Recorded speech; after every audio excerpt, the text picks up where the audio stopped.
besar anu sekali. Kalau orang berjudi gitu, Rasulullah tidak bilang penjudi doanya tidak dikabulkan, enggak ngomong gitu. Tapi kalau penzina itu sampai Allah bilang siap tempur sama Allah Rasulnya pemakan riba itu.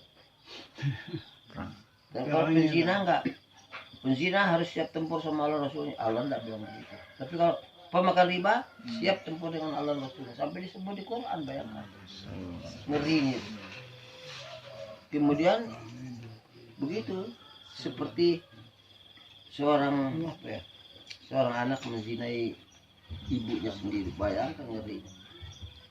Kemudian Rasulullah bilang tidak dikabulkan doanya pemakan riba. Wih, percuma hidup.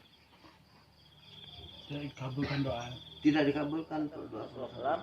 Nanti akan ada satu umat yang akan datang lebih bagus dari kalian ini 50 kali lipat, derajatnya lebih tinggi.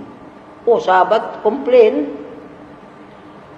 Maka dari kita ya Rasulullah kata, dari mereka, di antara mereka enggak 50 kali lebih baik dari kalian ini. Masa lebih baik dari kita ya Rasulullah?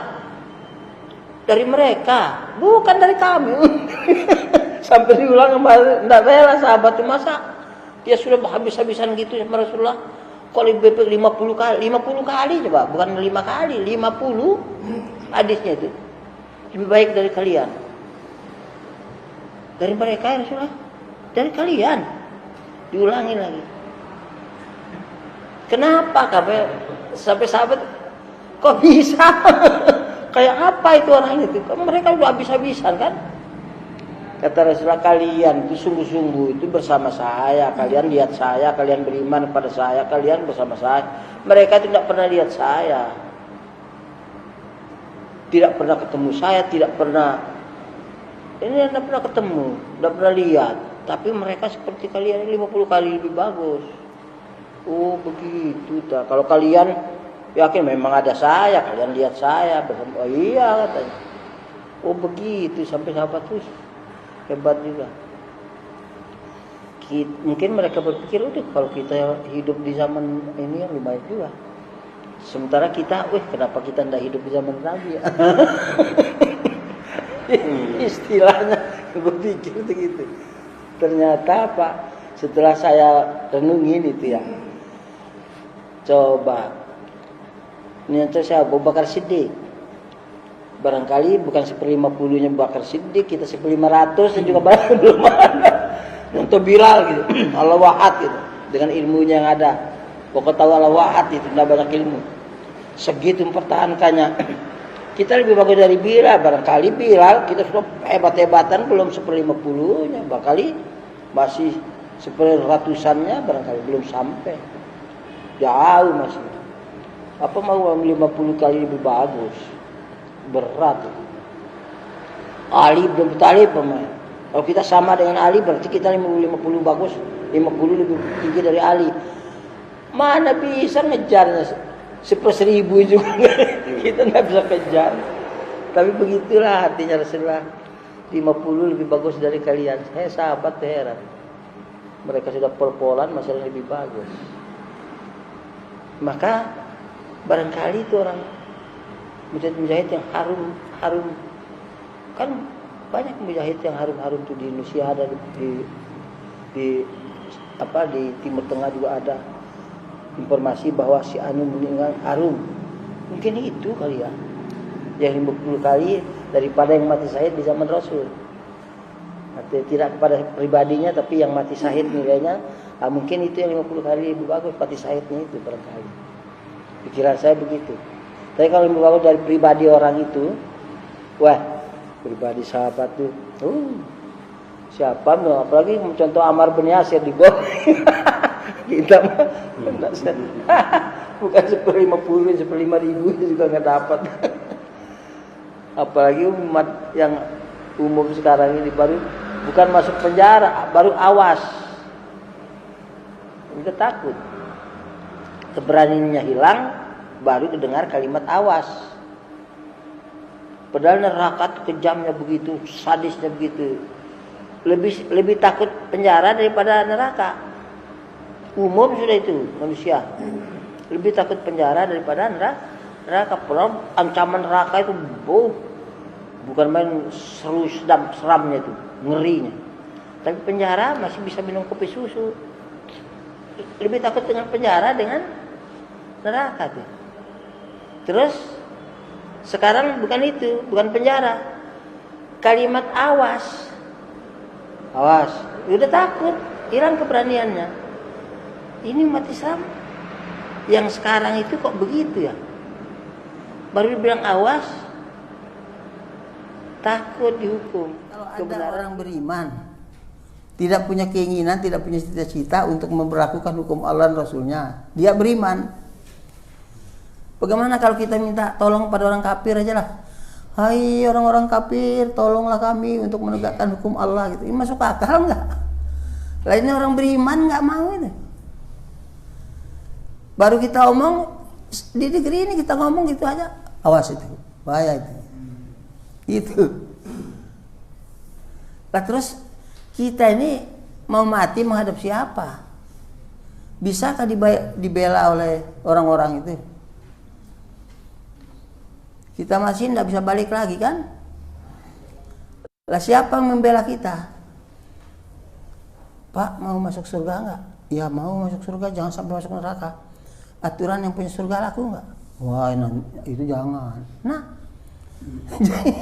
masuk rumah orang juga aturan yang punya rumah nggak dipakai, ditempelin gitu sama tuan rumah. Artinya ini kerjaan tidak masuk akal. Kalau ini Islam segini banyaknya 200 juta nggak ada harganya. Ajal kita datang, kita masuk surga, itu yang kita nafsunya. Kalau ada menghalang kita beribadah, berantam.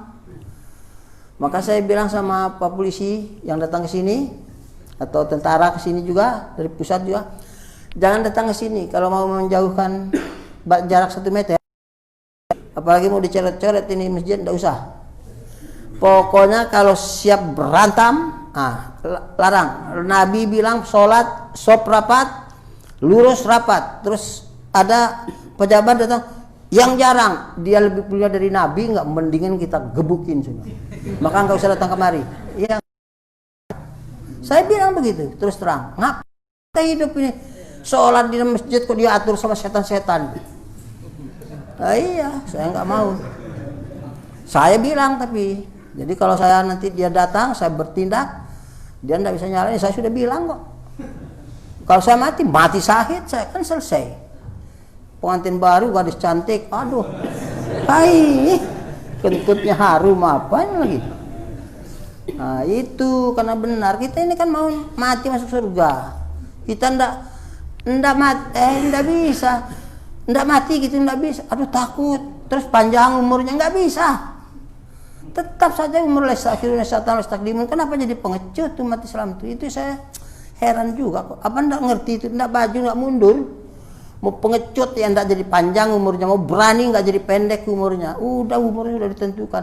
Benar apa salah, masuk surga apa neraka? Itu yang jadi. Kalau masuk neraka ngapain?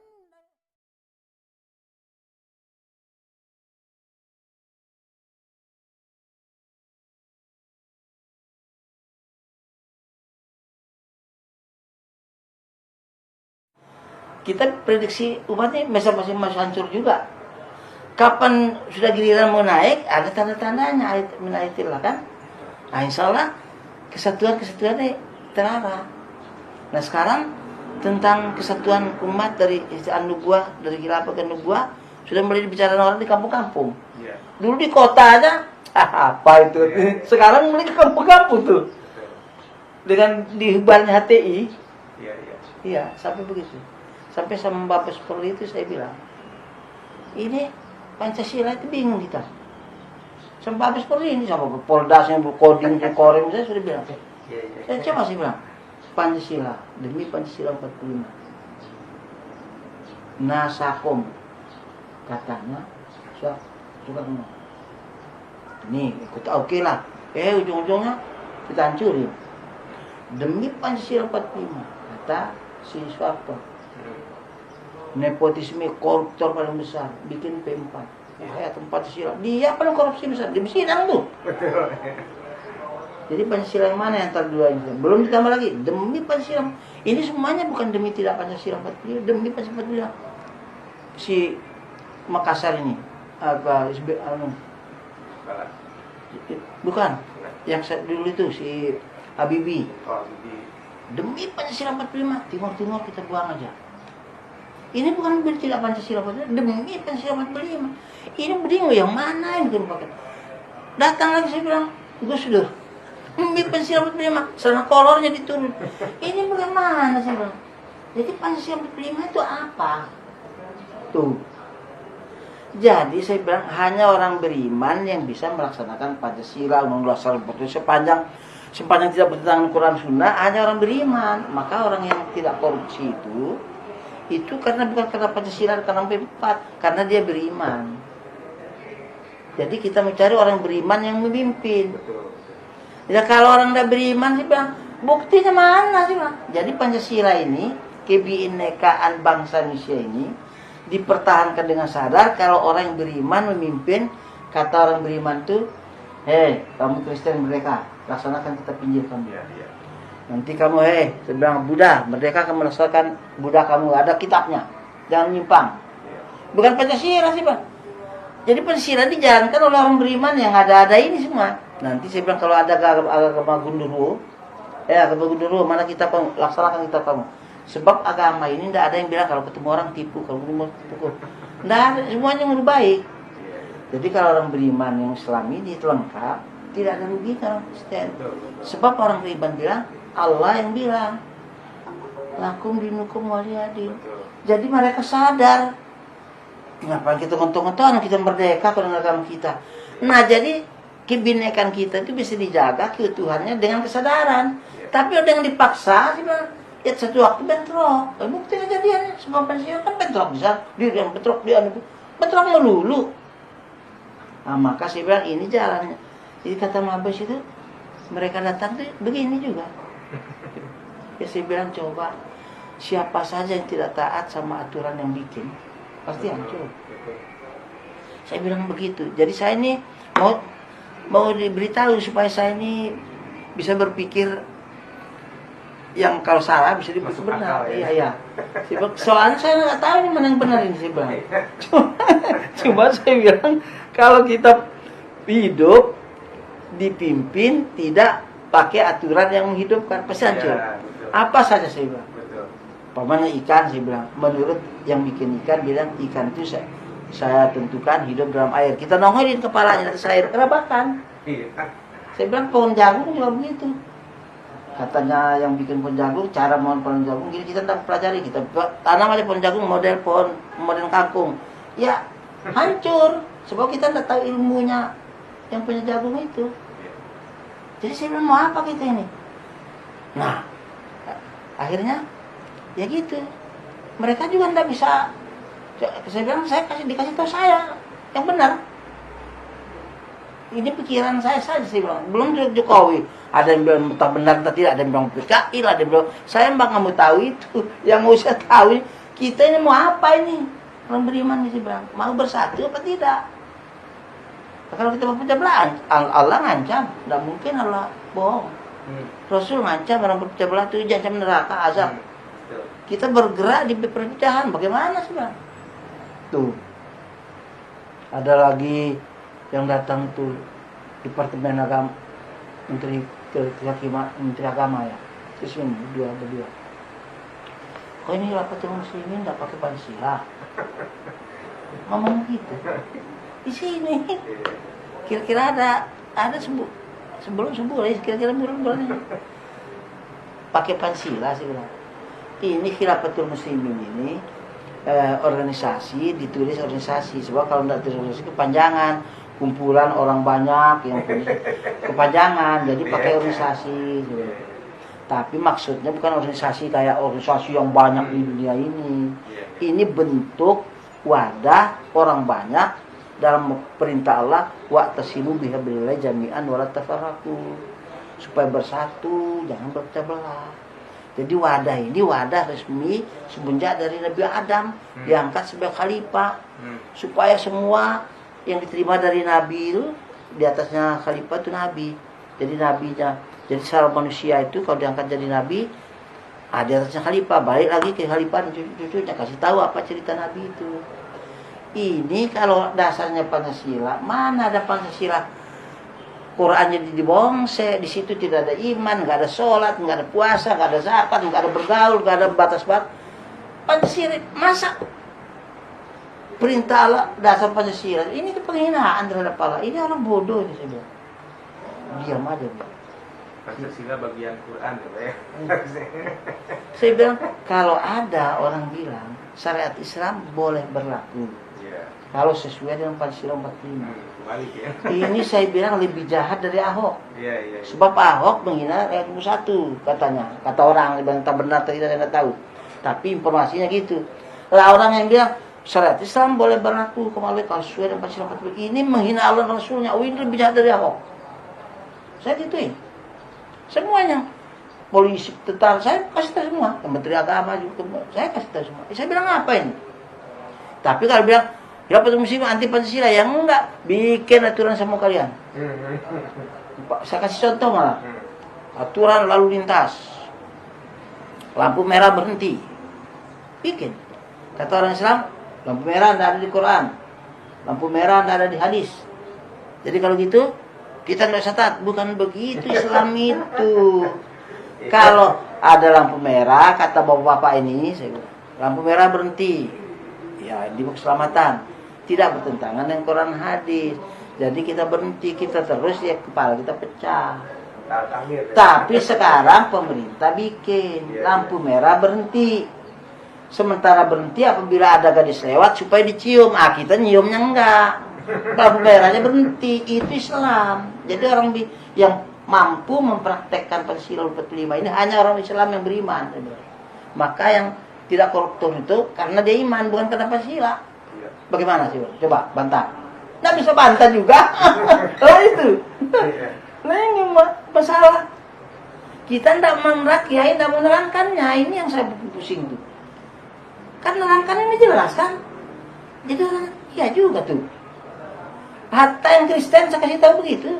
Polda sini, kasat gitu, Kristen, saya kasih tahu jadi harus dengan iman. Jadi jangan B4 yang diterapkan di sekolah itu. Hai orang Kristen, tanamkan Injil sama kamu orang itu. Hai Islam, tanamkan Islam di pendidikan kamu orang itu. Jangan B4 juga. Nggak ada gunanya. Orang B4 itu kan besar pengarang B4-nya. Suatu data kan, tuh. Jadi saya bilang, udah kita beriman masing-masing, merdeka. Jadi kita hidup muslimin tidak anti kafir, enggak. Ngapain Allah saja bilang kamu kafir loh sana. Kita kok mau ngerti-hati. Cuma kita kasihan, maka kita kasih tahu. Enggak mau, sudah enggak apa-apa. Hidup dengan kafir kamu. Kan enggak apa-apa dia bilang. Kan jadi kita bersatunya itu sadar, bukan dipaksa. Nah, mereka juga ya juga gitu, ya rasional.